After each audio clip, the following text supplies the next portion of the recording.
Hi, beautiful human. I'm Zach. That's Stanley. Welcome to the studio for the first time ever. Julia Michaels. Yo. Hello. Wait, real talk though. Like, how do you look at your catalog? Like, can you describe your relationship with it? Can I describe my relationship with it? I mean, I think the thing that comes to mind first is just grateful.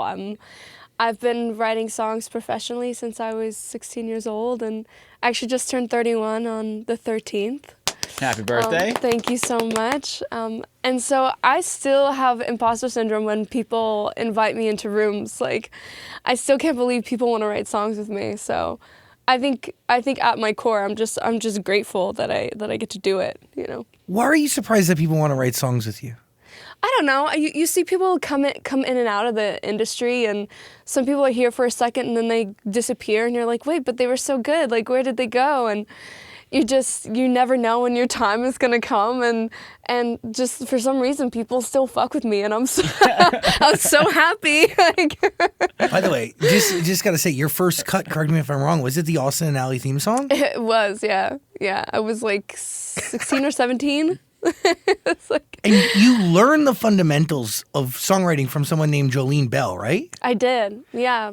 I used to do demos around the city to make money, basically, pay my rent.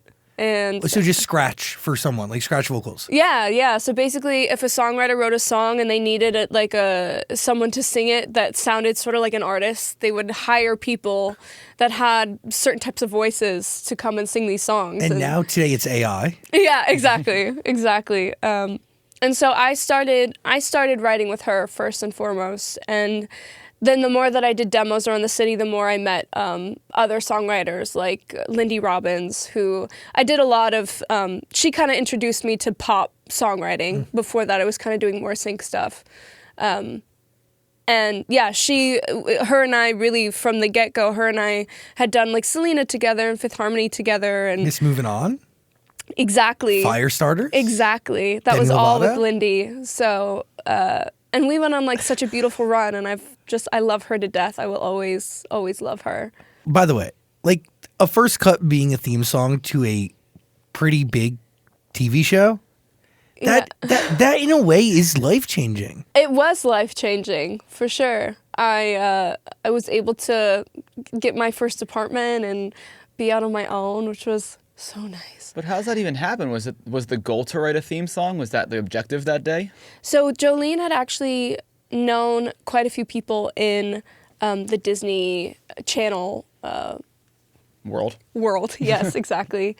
And they had told us that there was a new show that was coming out called Austin and Ally, and asked us if we would write a couple songs for it. So we ended up writing, I think, 2 songs for the show. And they were like, you should try for the theme song. So we were like, sure, like, totally. And we wrote the song. We waited a week. We didn't hear anything. We waited 2 weeks. We didn't hear anything. I was in a charter school at this point, like a homeschooling program, and I needed math to finish high school. And I was stuck in this fucking math class. And I remember getting the call from Jolene being like, we got the theme song. And the way I wanted to just walk out of that damn math class, like, bye y'all.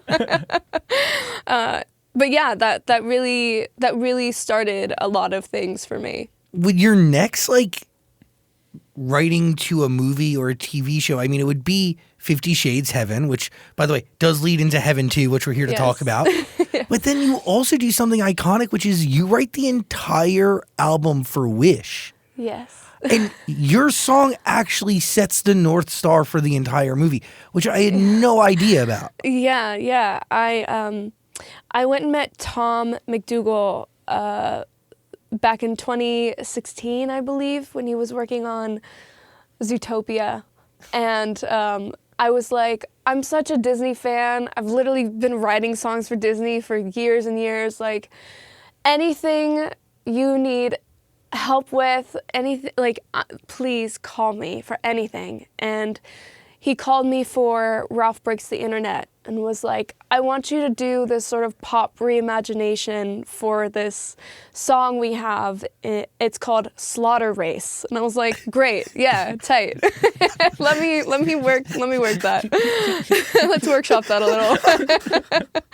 And it ended up being one of the end credit songs in the movie. And during the pandemic, he calls me and he's like, we obviously have our Lin-Manuels and our Lopez's and all of these people that we love to work with, but we were kind of just like trying to see if anybody else would, want to audition essentially, and sent me the brief and I was like, yes, like please. And it was about, a young woman that sees all of this sort of wrongdoing happening in her town, and she wants to be the one to change it and stand up for something good.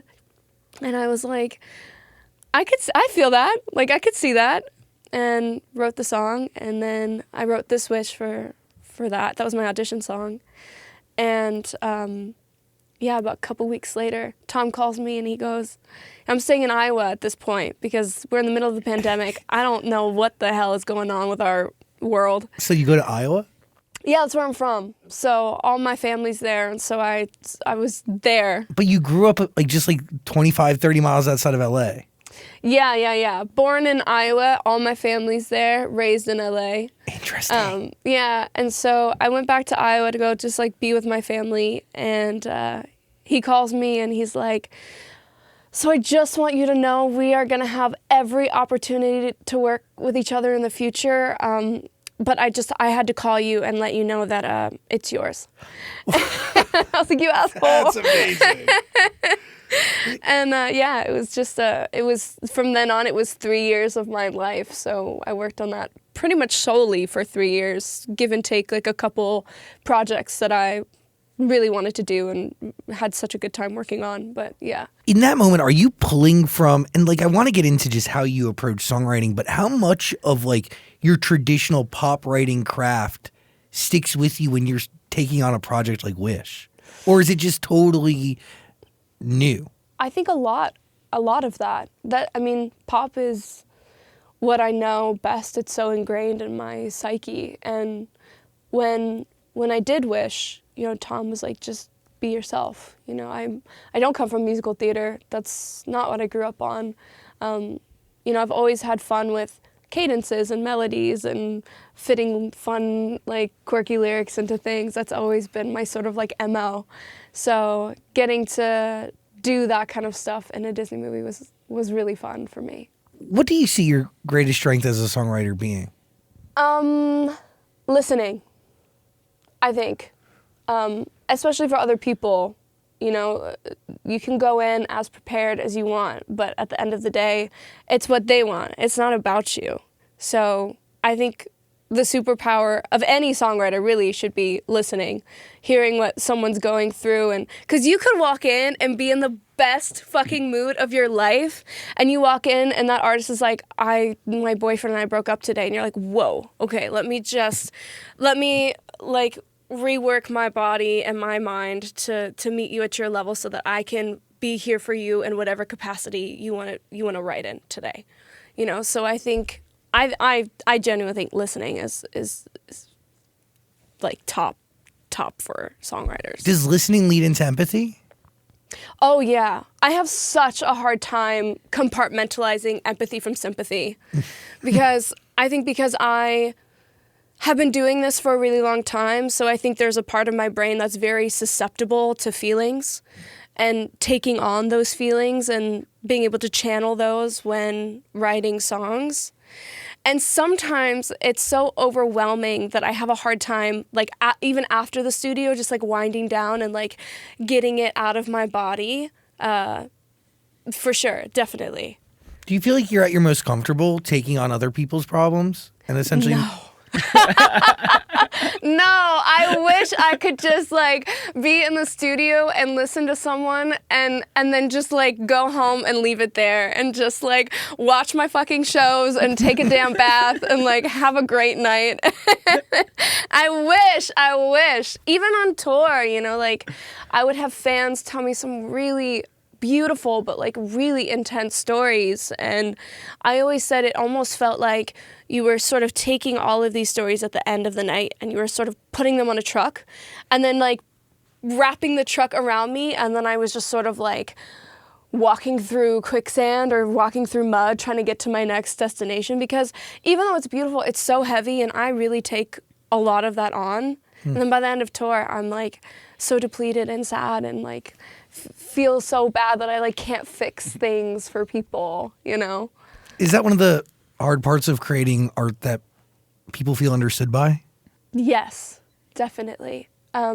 Yes and no, because I am a very vulnerable, very open person. When I started making music for myself, you know, I was 23. I was not sexy at all. I was not like confident at all. I was just a homeschooled weirdo that just wanted to have friends and like-minded people and to be understood. And I really found that when I was touring. I found, you know, just a bunch of beautiful humans that just wanted to be loved and wanted to scream and wanted to cry and wanted Just to like feel you. something. And yeah, I mean, like being on tour, I met so many beautiful people. It was awesome. But that is the power, like one of the many superpowers that is art, right? Is creating something that like you spill your life into and your vulnerabilities into and your truest self into, and people Absolutely. identify with that. Yeah, I'm grateful for that. I mean, I'm grateful for that, and honestly too for songwriting as well. You know, we're all, I mean, what we do is so weird. We go into a room with people we have never met before, and it's like, okay, spill. Like, tell me everything. You don't know me. You don't know how I'm gonna interpret this information. You don't know what I'm gonna do with this information, but please tell me all of the intimate details about your fucking breakup right now. And then 4 hours later, we write a beautiful song, and you know, you hope that trust and that compassion, you know, carries on into like a beautiful, long, lasting journey.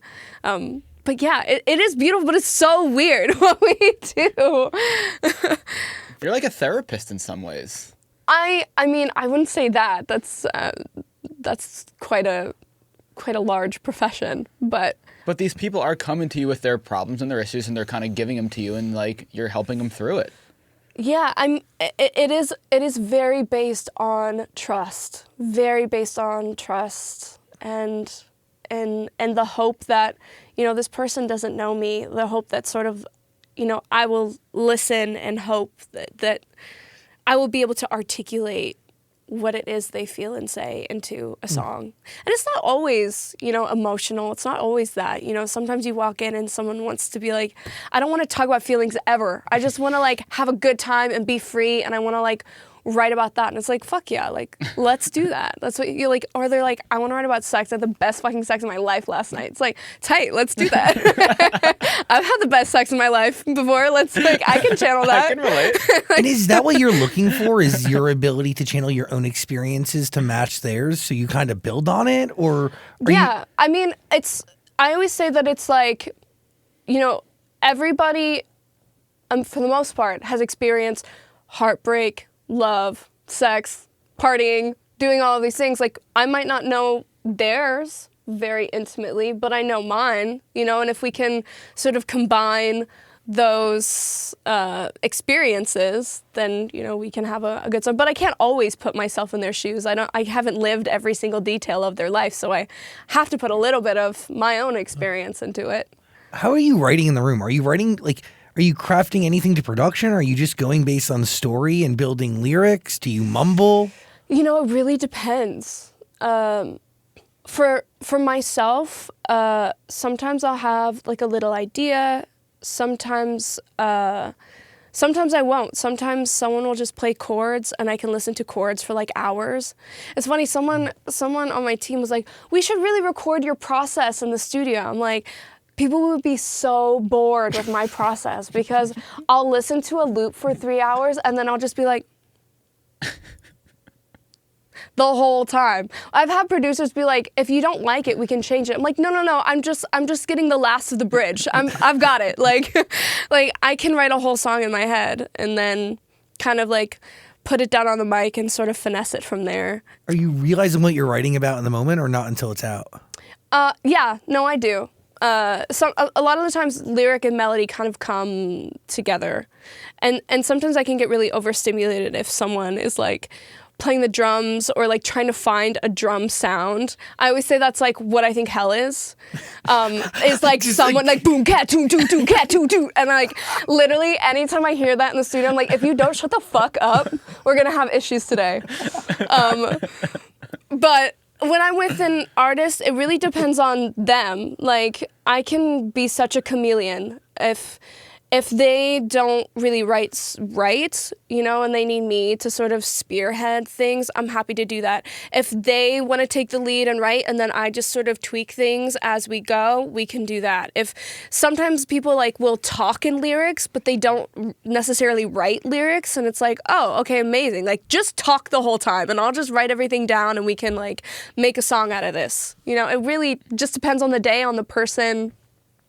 So you really need to be kind of proficient in all of it. Yeah.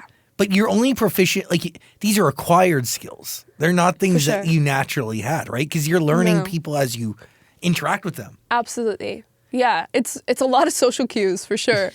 And you know, you do it so long. I mean, I've been doing this for, 15 plus years. You learn to sort of read the room. You learn to sort of read people's feelings. Sometimes you can even read when someone doesn't like something too. Like, even if they are like, yeah, no, it's great. I'm like, no, it's not. Like, let's make this better, you know? This room needs to be safe that you set up, right? Definitely. Absolutely. For vulnerability's sake, for this idea that like you can turn down ideas or push each other to be better. Yeah. I mean, I think ego is the death of great art, honestly. Like, I'm not in the room being like, let's do my idea. Let's do that. Like, no, best idea always wins. It literally doesn't matter whose mouth it comes from. As long as it's great, it doesn't matter. Like, it's just all about creativity and collaboration. Is there a session you've been in that really shaped you the most as an artist, or at least gave you the best set of skills to kind of figure everything else out moving forward? I don't know if there's like one in particular. You know, I've been doing this for so long. Better question. Do you feel like you're a collection of all the sessions you've been in? No, I don't feel like that. But no, I don't. I feel like you take on a lot, like when you're in a session, and you carry it with you. But also, like, I don't know, the reason that you're in the session to begin with is because you're Julia Michaels, right? And you're not a collection of everybody else. You're genuinely yourself and adding that into what they're doing, which heightens it and makes it great. I would hope that's the case. No, fuck yes. Yeah. You've written some of my favorite songs of all time. That's so nice. Thank you. No, yeah, you hear that all the time. Okay, like whatever. But it is true. Like, dude, so fucking good. That's so nice. And it's so creative. Like the way, like the cadence and the That's so nice. Thank you. Exquisite. Thank you. Exquisite. Can you tell me the story? I mean, I know it's an old song. And we'll get into Heaven too. We're going to get into the connection to Heaven because they are connected, right? Heaven and Heaven too? No, not really. Not at all? No. I called it Heaven too because I wrote the song, and it didn't feel like it wanted to be any other title than Heaven. And you couldn't have two heavens. Like, I already have one? Two heavens. But, you know, I'm an independent artist now. Mazel tov. Thank you so much. I was with my label for 7 years, and it got to a point where there was just a lack of trust and a lack of self-worth and a lack of belief in on both sides. You know, I really just didn't believe in myself at all, and didn't really have anybody there that was like championing me. And it got to a point where I was just like, let me go.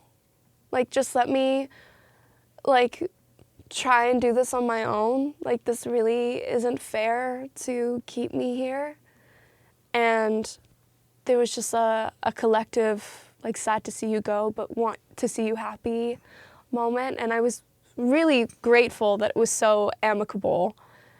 And that week that I had gotten out, I was actually with Belly On and Pete Nappy and Ten Rock in his studio in Long Island.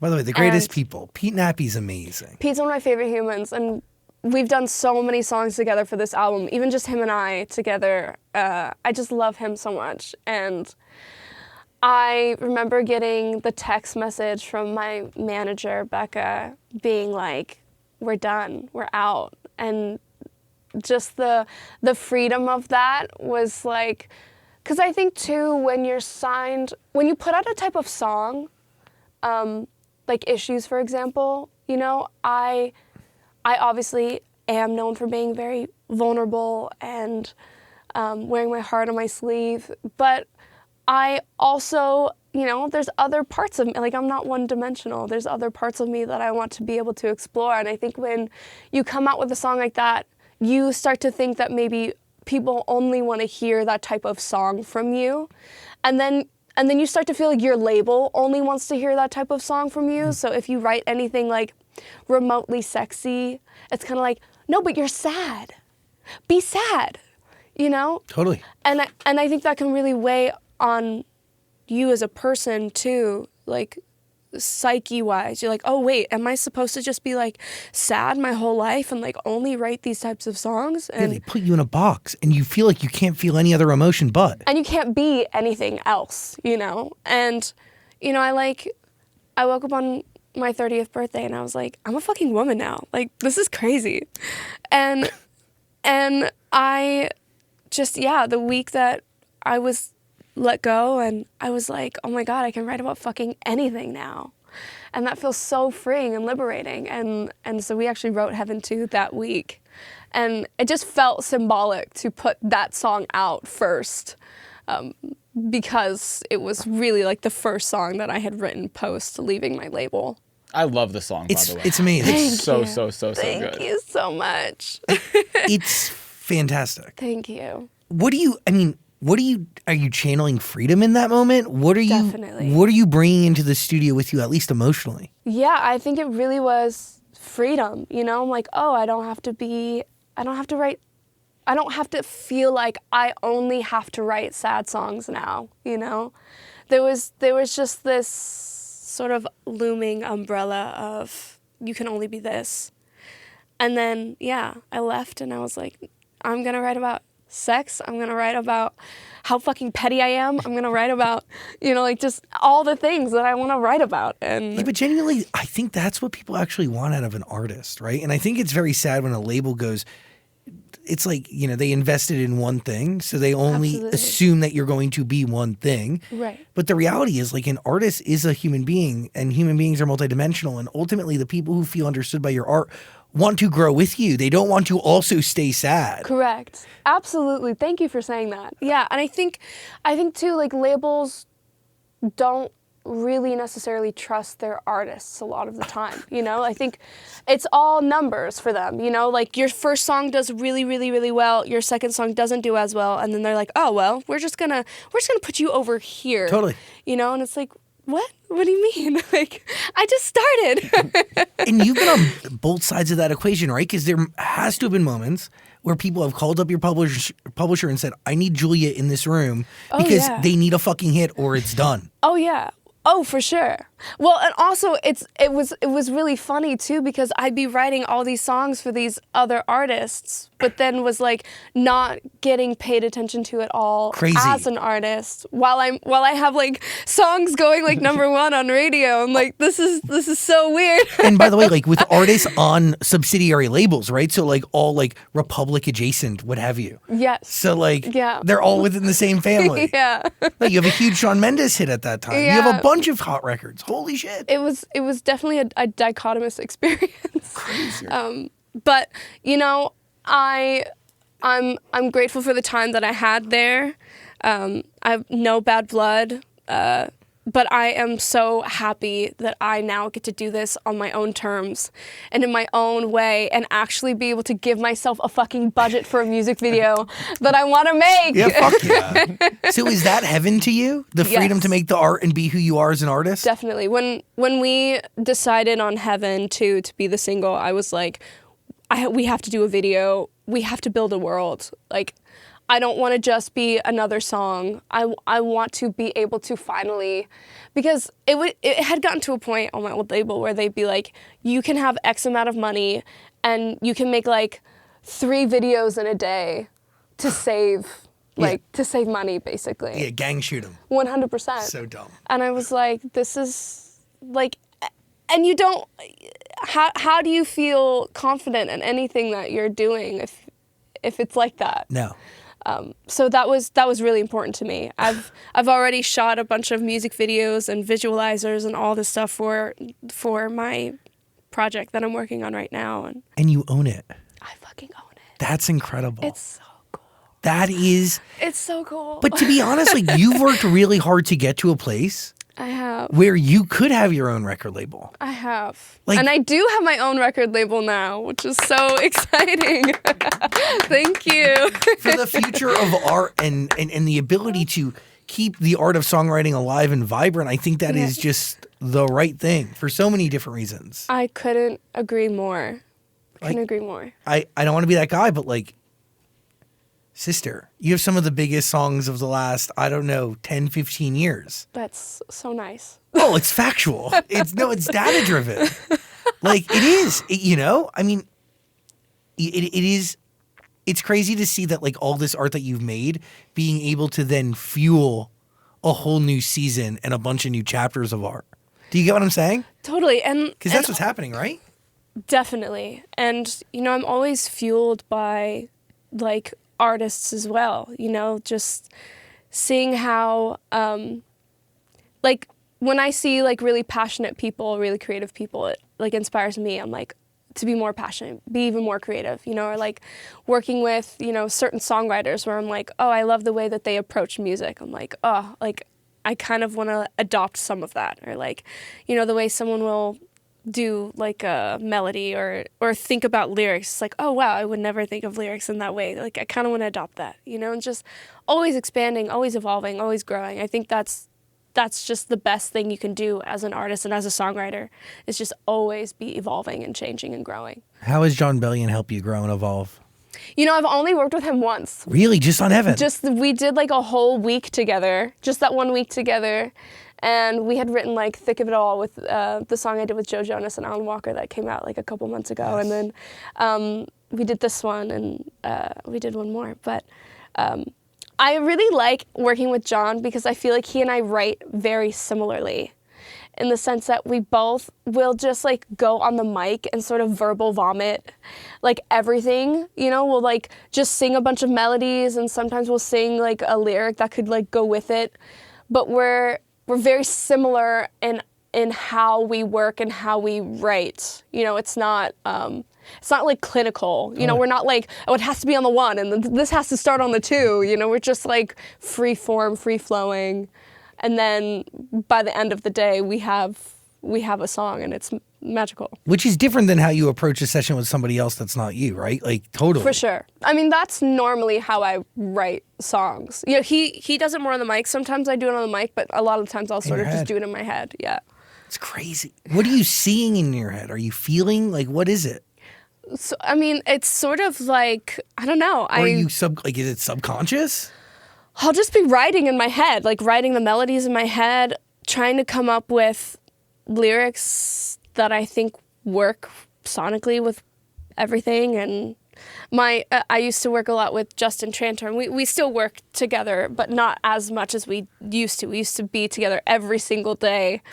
And he used to say that he knew I was on to something when my eyes were closed and my lips were moving, because I like wouldn't say anything, but I was like writing something in my head. But I didn't realize I was like making faces while I was writing songs. Interesting.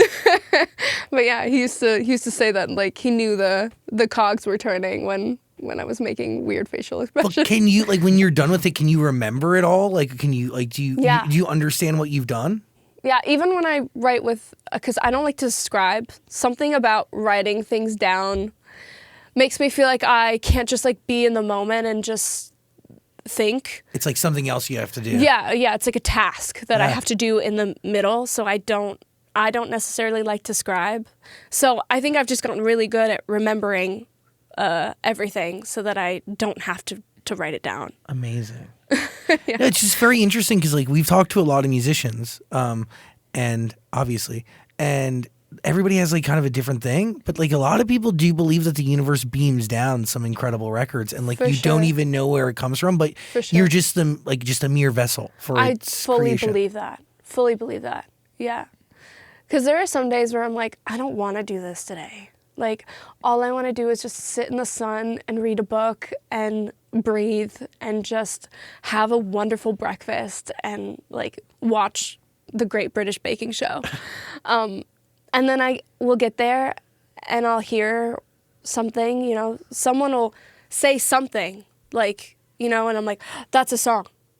Like, I don't know, you're like, oh, that's a song. And then it's like, and Really? then you're like, oh, I see it. Like, I see it. I know how this could work. And yeah, I mean, it really does feel like some sort of celestial something that just happens a lot of the time. Is there a song that comes to mind that's happened for? I mean, yeah.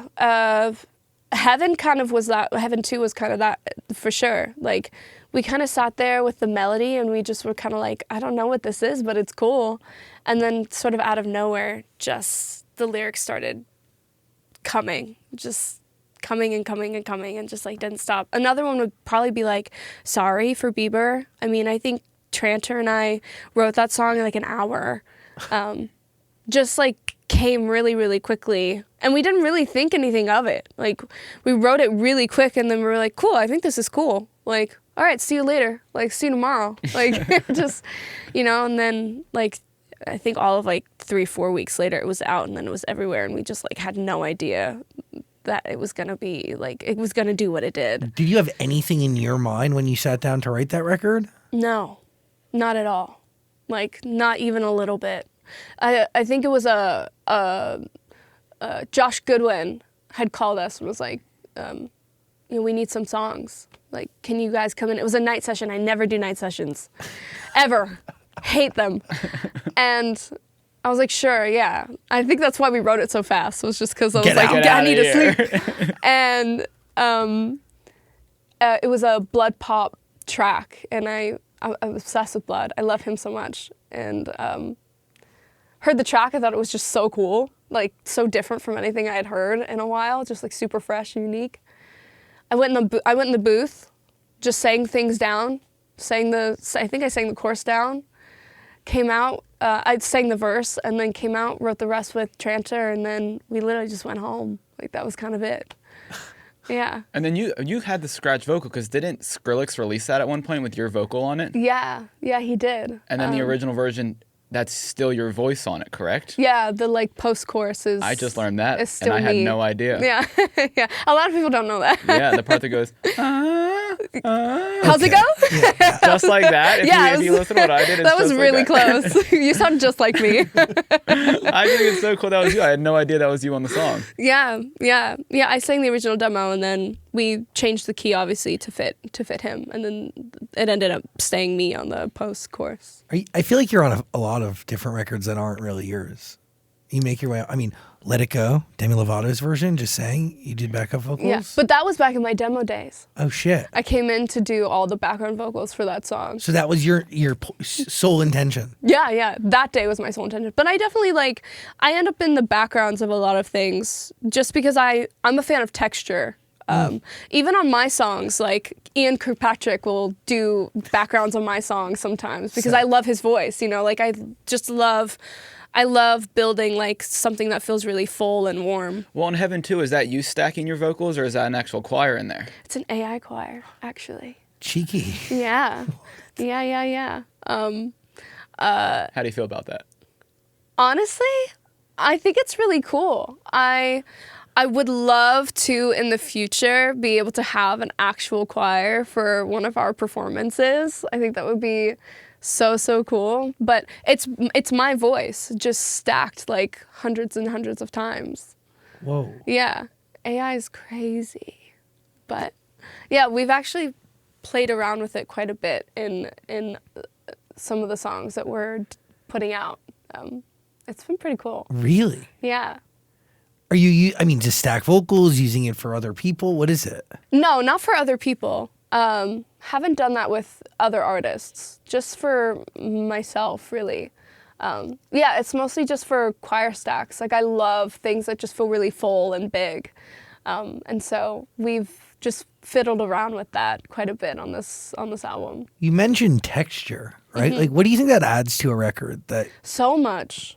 I think that adds so much. I don't know. I maybe it's like some sort of like metaphor or some symbol for like not wanting to feel like too seen or something. Like something about having people sing with me. Like that was always something I really enjoyed on tour. Like if I was singing alone, I just felt so naked, and like I thrive on people singing with me, you know? And you know, maybe there's something in there where I like the idea of someone singing with me, so I'm not just like alone.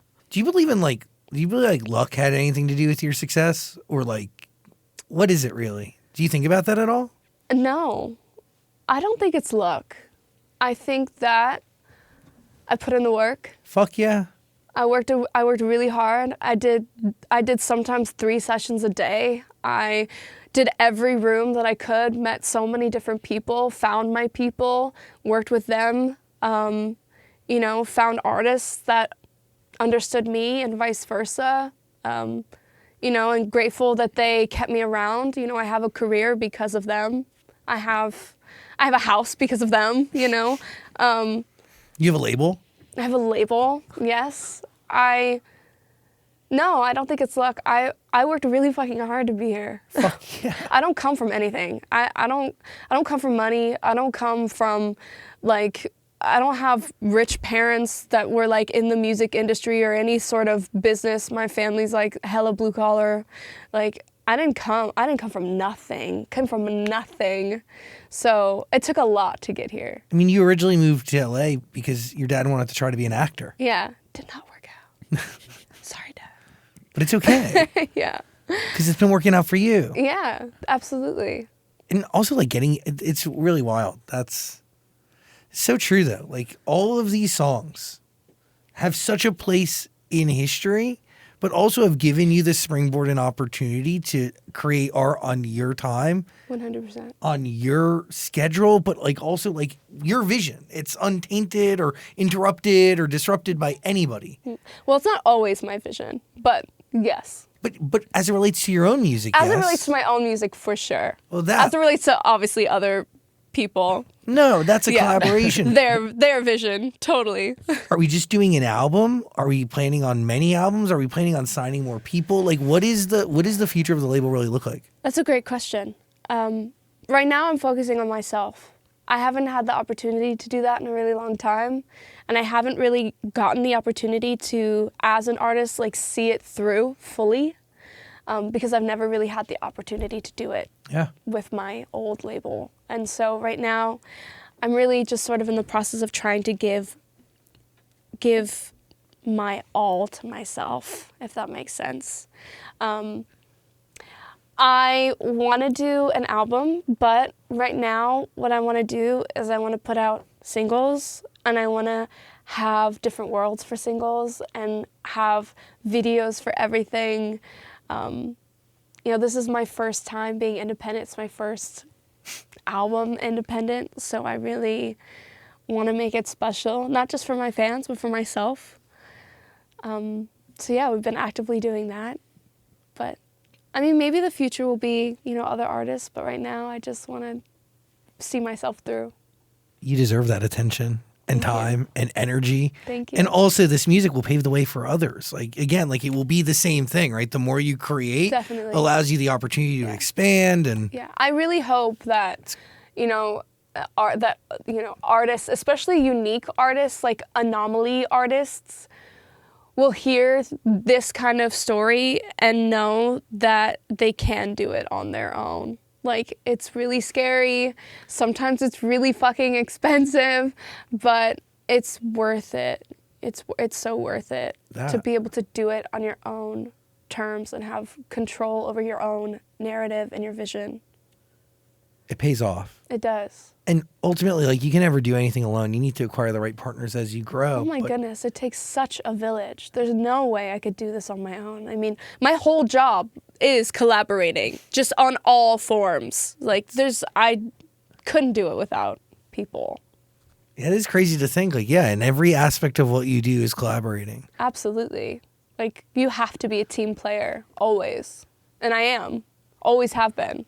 Do you think that's like one of the most important aspects to a successful artist? Yes. Yes. And I would say also keeping people around that aren't going to say yes to you constantly. I've definitely seen instances where people just keep yes people around them all the time, and it taints their reality quite a bit. Totally. And so for me, I love having honest people around that's like, hey, like, this song is really good, but like, maybe try this, or hey, like, you know, maybe, you know, this video could be like a little bit better, or this could be, or like, this is great, but blah blah blah blah blah. Like, I welcome the but ... You know, I think that really helps. Like, I'm not precious about anything, and I know when I'm instinctively, I'm like, I hear you, but I actually think I'm okay on this one, you know? Like, I know when to be like, and when to be like, no, I think you're absolutely right. Like, let's try it. I'd rather try it and see if it works than not try it and, you know, not give it, like, the best it can be. And that could be something like that's a skill acquired over time, you know? Because there is this fear of, like, people giving you feedback and, like, you constantly saying no, and, like, you need to channel it. It's like you need the feedback at the right time. And Absolutely. I fully agree with that. Like, and also, like, if it can make something better, why not? Like, I'm not going to get in my way. Again, that's just ego. I'm not going to get in my own way. Do you ever catch yourself or other artists in sessions trying to follow trends? It's been a long time since I was in a session where they did something like that. Is that by design or just by chance? I think as I've gotten older, I've become a little bit more selective with who I work with. And a lot of the times now, I work with artists that are very much themselves, know exactly what they want, how they want to say it. And I'm just sort of there to help in whatever capacity they need me in. So it's been a long time since I spent time on an artist that wasn't necessarily an artist. Interesting. But not anymore. Not now. You pick and choose who you're in the room with. Definitely. Now I do. Not then, but I do now. Yeah. Do you think that's what makes Sabrina so great, because she knows exactly who she is and she's just being herself? Definitely. Yeah, I think what makes her so unique is she has an incredible sense of humor, and she knows exactly how to channel that sense of humor. A lot of the times I feel like it's, not all the time, but sometimes it's hard to tell someone's personality through their music. And with her, you know exactly what you're getting. You're getting like this silly, funny, quirky, like beautiful woman. And she really knows how to articulate that so well in songs. And it's so funny. Like, some of the things that come out of her mouth, you're like, what, how did you even get there? But you're like, wait, but that's so funny as a lyric. Like, we have to do that. An incredible artist. Yeah, an incredible artist. And I will be remembered as one of the greatest artists of our generation. 100%. I mean that. I do not doubt that at all. It actually gives me full body goosebumps. No, she's incredible. Yeah. I knew it the first day we started writing together that she was incredibly special. I will say that she is genuinely so talented and so smart and so funny and knows exactly how to put all of that into a song. So you're writing Taste for Sabrina, but you're not going to be featured on it. Okay. But a song like Peer Pressure with James Bay or Lie to Me 5 Seconds of Summer, you're featured on that song. Yeah. Are there similarities between how you attack those sessions? No, not really. I mean, Totally different. Peer Pressure, I wasn't even supposed to be on. So you just got like a finished song and you added to it? No, we wrote the song together. Oh. And then texturally, he was like, put your vocal on it. I was like, cool, yeah. And then we ended up doing it together. I mean, same with Cut. Maren and I wrote Cut together. I wasn't supposed to be on the song. And she called me one day in Nashville. I was in Nashville, and she was like, I want you on the song. Like, I think we would sound so good together. And I was like, I would be honored. Are you joking? Like, I'm obsessed with you. Wait, that's amazing. So there's sessions that you go in thinking they're going to be for somebody else, but then ultimately you end up on the song just organically. Yeah. A lot of the times for the sake of art. Yeah, a lot of the times it kind of happens that way. It's kind of rare nowadays when I will like be asked. Like, I'll sort of write, and then it'll be like the artist being like, I love you, and I love your voice, and I want you to be on it. And I'm like, I'd like to thank the Academy. Peer Pressure is one of the most amazing songs. So beautiful and real. Thank you. I love that man so much. He is an incredible person. Incredibly gifted. So gifted. And also just one of the best humans you'll ever meet. Just warm and kind and lovely. It's true. Yeah. Hurt Somebody, another incredible song. Another one of my favorite songs of all time. Yeah. That's another one. I didn't write that song. I wasn't supposed to be featured on it. Actually, I remember hearing it. He had just signed to Republic at the same time, around the same time that I had signed there. And I had heard the song, and I was like, I want to be on this song. I was like, I love this song. I want to be on this song. And Noah was like, yeah, sure. Like, he was so nice about it. And yeah, that's how that happened. Did you add anything to it, or did you just take on what was finished? I don't remember, to be honest. I don't think I wrote that song at all. I think I just loved the song, and I was just a fan of the song, and I wanted to be a part of it. But I don't remember. I mean, I write like 300 songs a year. So is that really the number? I don't know. No, is that the number? I would say probably about that. Wow. I mean, I write Monday to Friday. I don't work on weekends because I just need silence on the weekends. But Monday to Friday are like designated. I write songs. Do you need to leave a session with a song? No. I don't put that much pressure on songs like that. If it happens, amazing. I'm so happy that it did. If it doesn't, it just wasn't in the universe that day. It wasn't meant to be that day. And it's not that it's not the right combination or it's not the right, it's just, sometimes it's just something in the air that it just doesn't happen. Because I can be with the same people the next day and we write something amazing. Just sometimes it's just not in the air. Do you divide your week, sessions for you compared to sessions for other people, or how do you operate? No, not really. Sometimes I'll have like a day scheduled with like Pete, and I'm like, great, I know that's coming up. I have this idea that I want to try out, and then it'll be other sessions for other people, or I'll do like a whole week for myself, or I'll go be with Bellion for a week or something, and it's like I know that this week is like you. Yeah. So it just depends. I just love that you work with Pete Nappy. He is like one of Long Island's finest. I love him so much. And genuinely like such an incredible producer and just such a beautiful person. Agreed. And like a good friend.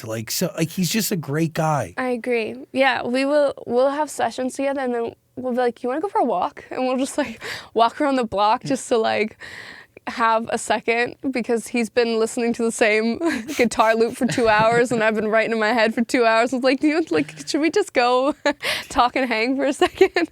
Just such a good person, and also so deeply talented. So talented. Yeah. It's crazy, and he can do so many different genres. He's like really extraordinary. Yeah. I absolutely adore working with people that like nerd out about things. It's why I love working with Pete, because he gets so excited about production in the same way that I get excited about words, like lyrics. Like when you put something together and it works, you're like, You know, you're like, huh. And I see that with him when he talks about, you know, different things that he can create, and he can, like, I'm like, I don't understand any of this. You might as well be speaking, you know, Russian to me. But he just like loves it so much. And same with Ian Kirkpatrick. Like, I'll sit there and he'll be like, oh my gosh, I just got this new plugin, and he'll explain the plugin, and I'm like, huh? But he's just so proud. He's so proud of the way that it like resonates in the out of the speakers, and I'm like, I love that for you. Like, that's beautiful. I'm so happy you're happy, you know. But yeah, I really enjoy working with people that are just like passionate and so inspired by like what they do. Is there a lyric of yours that you're the most proud of? No. I feel like it's like they're all your babies, you know? Like, you don't have a favorite baby. Do you? Sometimes you do, and you don't want to admit it. Ooh, I don't know. No. But you've written so many songs, I'm sure it's hard to pick. It would be hard to pick. Yeah. Like, I mean, at this point, I've probably got over 1,000 songs. That's crazy. But is there a song that you wrote for yourself that was on maybe some of your own albums that like today would have taken on a different meaning for you? I think all my songs take on different meanings for me. You know, even through breakups, even through all this, you know, like, then you go through a new breakup, or, you know, you go through a new love something, and then those songs become, you know, sort of dedicated to that. And yeah, I think songs change for me all the time. My roommate's been listening to If the World Was Ending nonstop recently. I'm so sorry. Yeah. She's been going through it. I'm Bad so place. sorry. Yeah, she's not in a great place. It's not. I'm like, listen, it's a good song, but you're bringing me down. Yeah, it would bring me down too. Well, actually, you said sing songs differently. Do you see a song like that differently because it's someone who was in your life that's not anymore? Like, I literally don't even think about that song anymore. Will you not perform it? I don't even know what that song is. No, quite literally, you sold it. So No, I literally sold No, it. you did. You It can said- literally get the fuck out of my life. We love that for me. Yeah. it's true, but you sold it for a lot of money, eh? I sold it, period. And that's that. Do you see the selling of your catalog as the closing of chapters and the ability to write new ones?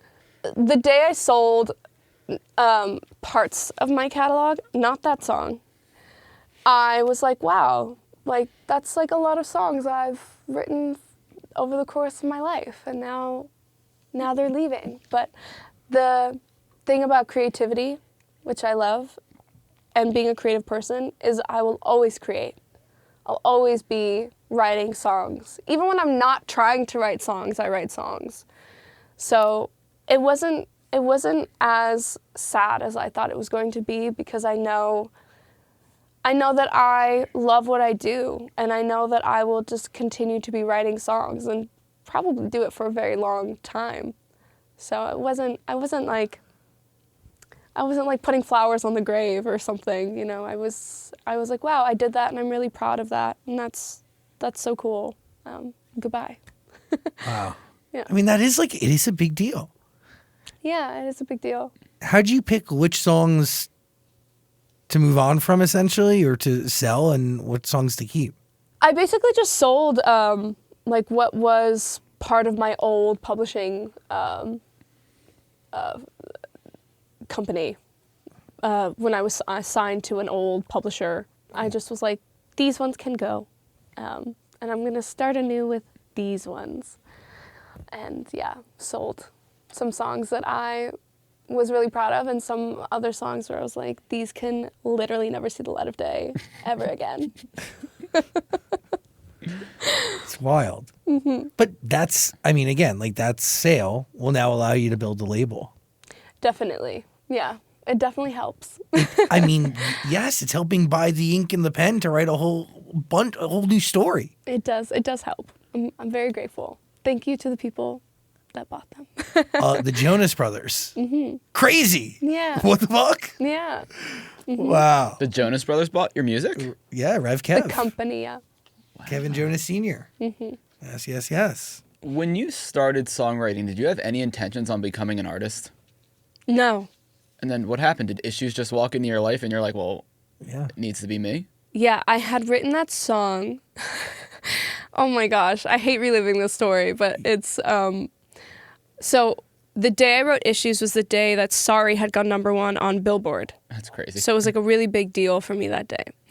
And I had a boyfriend at the time that was also a producer and was like slightly emotionally abusive, but I like didn't know because I hadn't been in a lot of relationships at that point to know what like a sort of healthy love was supposed to look like.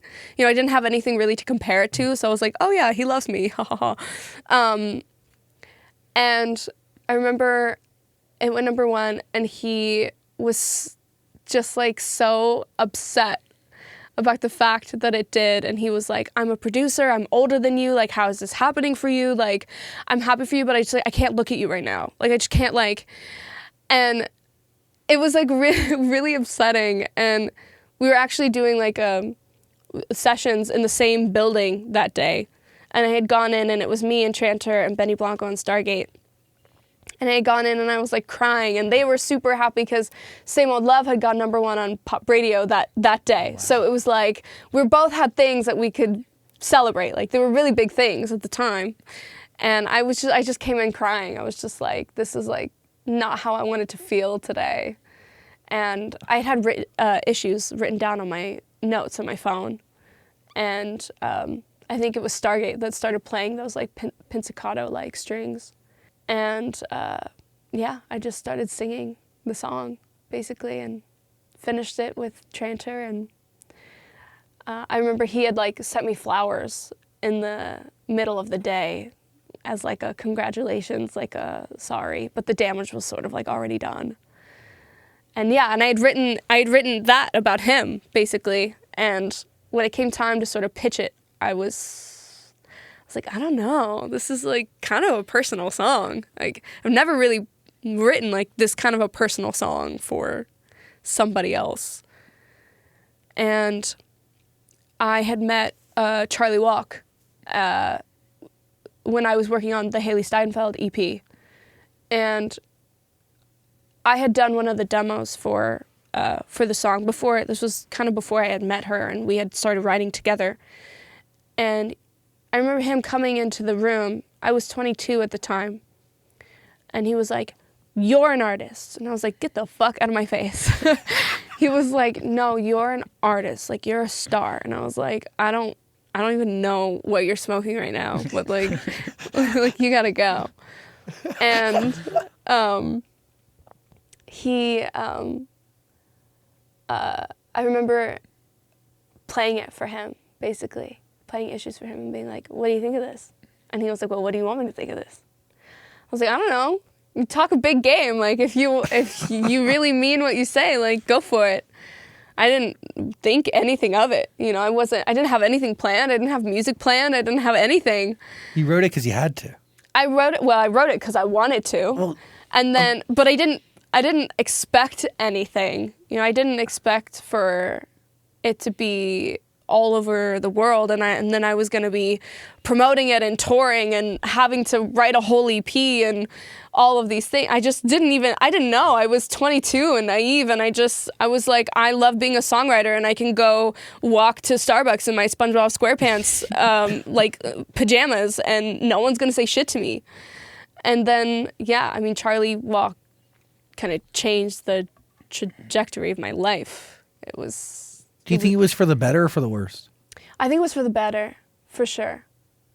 I think I really needed to find people that understood me. I really needed that because I didn't have that.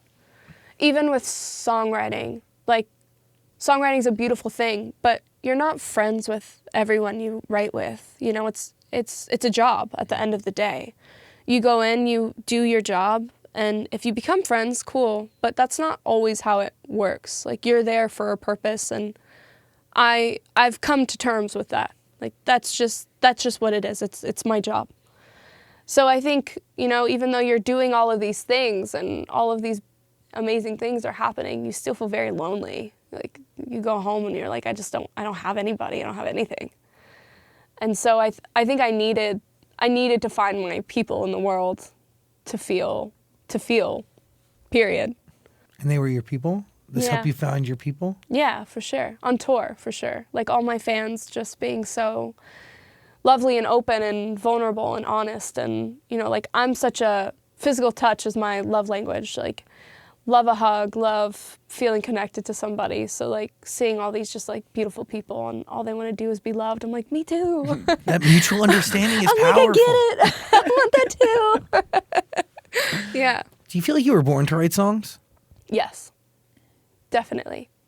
I don't remember this, but my Aunt Elvira used to say that I would come out of my room at like 6 and be like, Tia Elvira, like look what I wrote. And she'd be like, it was just nonsense, but like you were so proud of it, you know? Like, I don't know. I've been writing songs forever.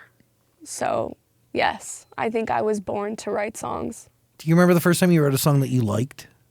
I think that came later. I think that was like probably when I was like, 16.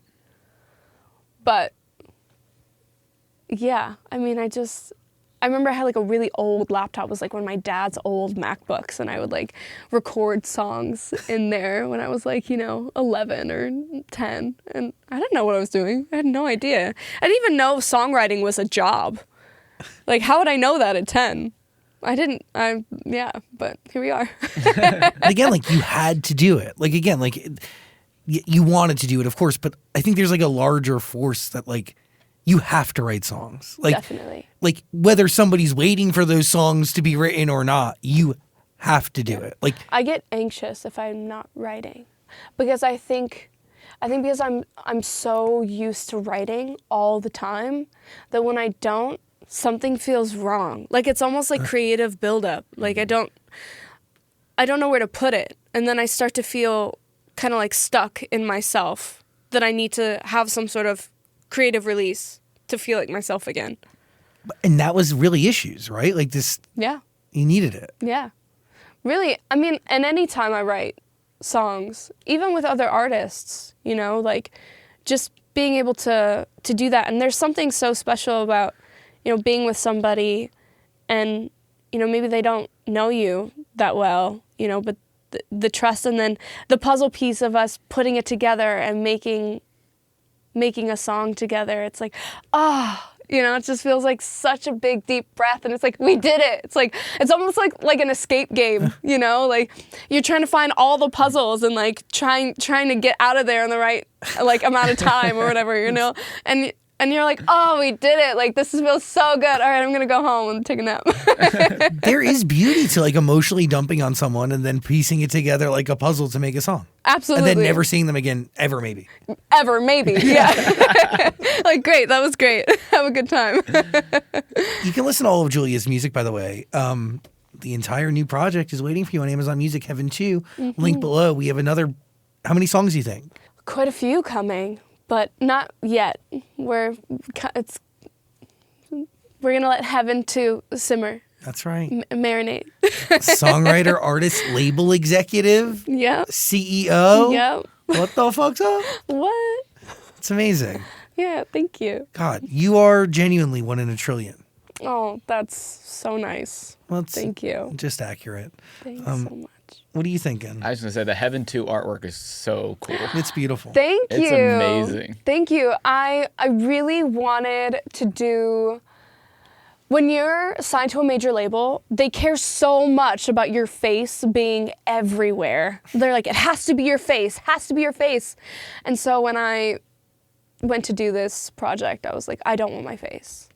That's like the one thing that I just don't want. I don't want my face. And so I scoured the internet everywhere, Instagram, Pinterest, like everywhere to try and find illustrators that I really liked. And it took me forever.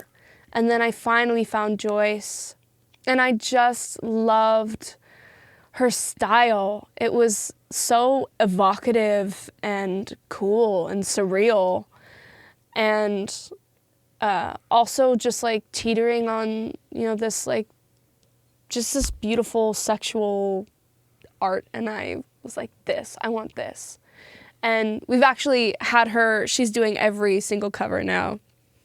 And they're so cool. I'm so excited to show everybody. Are you just giving her the song and like getting back her interpretation? Yeah, and she hand draws everything. Sick. Yeah, so she'll send, a couple sketches for some of the songs and be like, pick your favorite one, and then she'll draw them out as she goes. It's so cool. She's so talented. What a cool thing to be a part of. Yeah. And to help like bring to life the full package as opposed to just the song. Yeah, I want the world. I want it to feel like you're entering into something. Enter into Julia's World. It's waiting for you on Amazon Music. Thank you for being here. Thank you for having me. This was so cool. This is great. I mean, you're amazing. That's so nice. No, it's true. Like you have, I mean, dude, What a Time with Niall, Heavy with Chester and Linkin Park. Oof, And yeah. that is, some sessions end up having a deeper, more weight to them than others, right? Definitely. Do you feel that For sure. when you sit down with Chester? Yeah, I mean, when we wrote Heavy, I mean, he was so happy. He was so kind. Always had a smile on his face. Every time I would see him, he was smiling. We had to do this I Heart Summit one time post writing Heavy, and just always big hugs, warm embrace. So, yeah, when the news happened that he was no longer with us, I was just kind of shocked. I was shocked because every time I'd seen him, he was just so warm and smiley and happy and lovely. But, I think that really goes to show you just never know what people are struggling with, like, that's why I really try and go about everything with kindness and compassion, because you truly never know what someone's going through. You see like all these people like send all these hate comments to people and stuff, and it's just like you have no idea what someone is going through right now. Like, how dare you? Mm-hmm. So I try to be really mindful of that always. I feel like that comes through in that record. Like it really, it's a powerful song. Absolutely. You have so many special records. Thank you. Listen to all of them. I mean, but really listen to the new stuff. It's waiting for you on Amazon Music. Link below. Congrats on your 6th Grammy nomination. Thank you so much. So casual, but not casual. Thank you so much. It's pretty cool. Yeah, it's very cool. Do we care at all? Yeah, of course. Of course. I mean, Grammys are... The Grammys. The Grammys. I mean, it's a big deal, and like you can say it's not a big deal all you want, but it is a big fucking deal. I remember when I was like 16, like going over to my parents' house, and we'd have snacks and we'd be watching it all night, and it's gotten so deep now that like I watch the announcements. You're in it. I'm in it. With popcorn, I'm sometimes the first person that texts somebody. Like last year, or not last year, the year prior, when Amy was nominated for Songwriter of the Year, I was like, oh my God, like, I'm so happy for you. And she's like, what are you talking about? I was like, bitch, you just got nominated. Like, she didn't even know. And I had texted Tobias too, and he didn't even know. And I love watching my friends get the recognition that they deserve, it's fun because, a lot of the times nobody gives a fuck about us. Like, nobody knows that we exist. So to be able to like sit there and watch my friends get to have that moment is so special. By the way, Amy Allen and Tobias, 2 of the greatest songwriters ever. Yeah, and ever. What we didn't really touch upon here is like, there is a whole conversation that should be had about like songwriters' rights and like the depreciation of those rights and like what the industry looks like today. I mean, no, there's a lot. It comes up every now and then.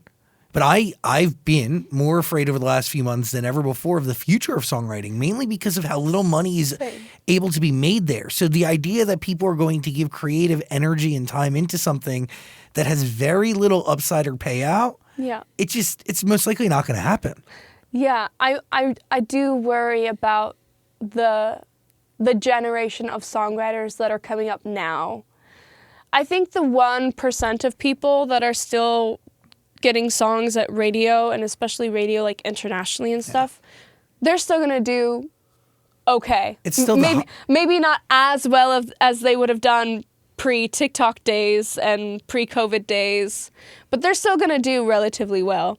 If you're not in that 1% and you're just starting out and you're just getting your footing and you're just, I worry. I worry a lot. I mean, when you can make the same amount of money working retail than you could writing, album cuts for artists.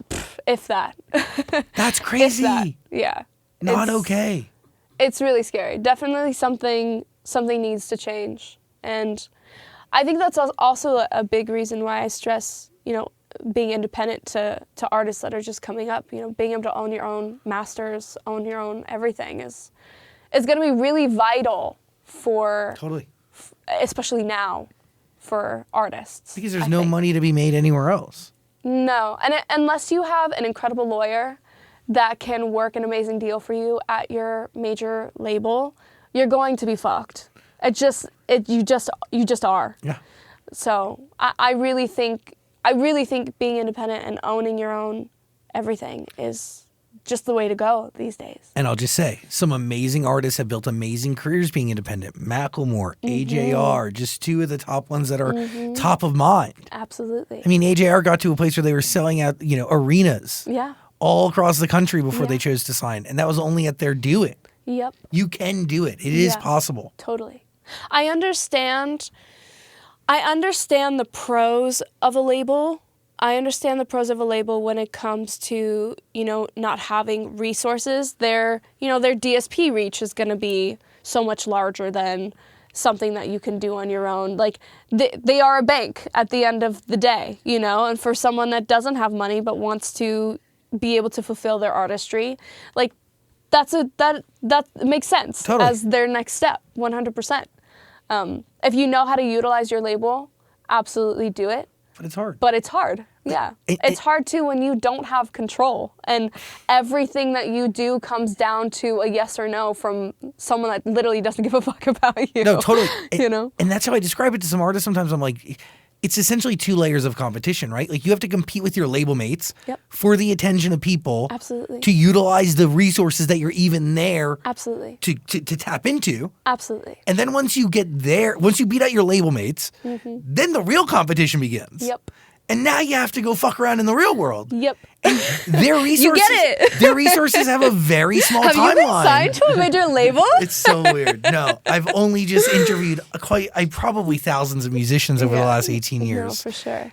But it is true, like, because the timeline is only lasts for so long because breaking news resources are equal money, and if you're not showing ROI, return on that investment really quickly, they're going to turn the faucet off. Absolutely. And then you move to a box. And they will do it quickly. Yes. Quickly. And they will sign 20 people in a week and just hope that and sometimes, like, a song will be doing really well on TikTok and they'll sign that artist based off that one song that's doing really well, and they'll make their money from that song that's doing really well. And put them in a box. And then they'll just tuck them away. I think since 2019, we've seen more one-hit wonders than we've maybe seen, quite possibly ever. Yeah. I do think that, like, the psychological effects of TikTok, like, one on music, but just on general art, like the democratization of just media in general, has resulted in, like, will be studied for probably when we're both gone, And it's really shocking. It's shocking, yeah. Also, labels just don't have artist development anymore. Oh, A&R doesn't exist. No, not at all. No. And they don't want to put money into building somebody. No, they're going to buy something that already is somewhat cooked. 100%.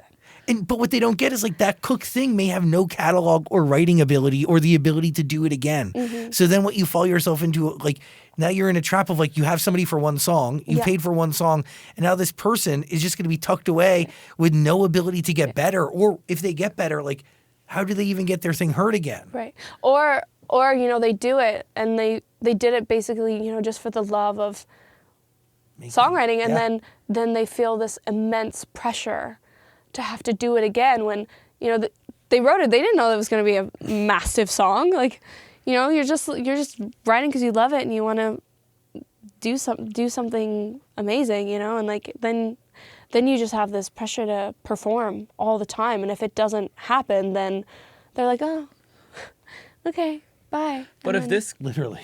But Yeah. if this keeps happening and like it's discussed, why do artists keep signing these deals and getting themselves in this situation if they know what could come from Because it? it's what you think you have to do. It's what you think you have to do. I think it's what it represents. I think for a really long Yes. time, people thought like if you sign to a major label, you've made it. Dude. Yes. You know? Radio, Yes. everything. Yeah, I think it's that. You know, there's like this glass ceiling of like, oh, you made it. Yeah. You've done it.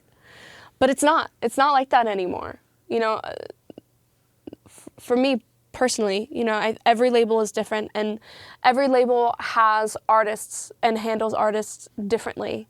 You know, there are some labels where I look at them and I'm like, you guys have figured it out, and you figured it out with artists that aren't quite alternative and aren't quite pop, kind of like sit in a pocket of the middle. Like, you know, this person's not quite pop, not quite R&B. They like kind of sit in the pocket of the middle. Like, there are some labels where they have figured it out, and I'm like, thank you for trusting your artists, and thank you for understanding your artists. I like know what labels you're talking about. Yeah. Like But I there just are know. some that just don't get it, you know, and they don't take the time to get it. They don't want to. No, because it's a business. Yeah. At the end of the day, it's a business. But now you're your own boss. But I'm my own fucking boss. And you have the ability to create a safe space and the right healthy partnership for other artists eventually to thrive. And myself, I've been able to craft my own, you know, very small but wonderful team of people that I want to surround myself with, that I believe in, that believe in me. And we're going for it. With that, success is inevitable. Yeah. It's amazing to watch you rise again. Thank you. You good? Yeah, this was great. Thank Awesome. You're amazing. you. Yeah. Thank you. You too. And honestly, like, I want to say thank you too. Thank you for just bringing awareness of songwriters and, you know, the intricacies of the music industry. Like, nobody cares about songwriters. So thank you for caring. Yeah, but it's so nice. But without you, there'd be no songs for us to talk about, and there'd be no vehicle for people to feel understood by. So you can't have any of what anybody does in this industry without songs. So the fact that historically songwriters have not gotten their fair share fucks me off to no end. And it's just not, it is, as somebody who has been a fan and a receiver of art for as long as I can remember, and the respect and admiration I have for anybody who can pour their heart and soul and vulnerability and past, present, future into something and really make that something that starts as nothing into something so much bigger than any one person, that is like the greatest gift. And that is, I have the most admiration for people like that. So the fact that like the music industry doesn't follow that it's nonsensical, but It's crazy. it takes conversations like this to make headway. But thanks for coming, and really, thanks for being here. You're Thank you. amazing. Thank you. You too. Julia Michaels, everybody. Like, what? Thanks, guys.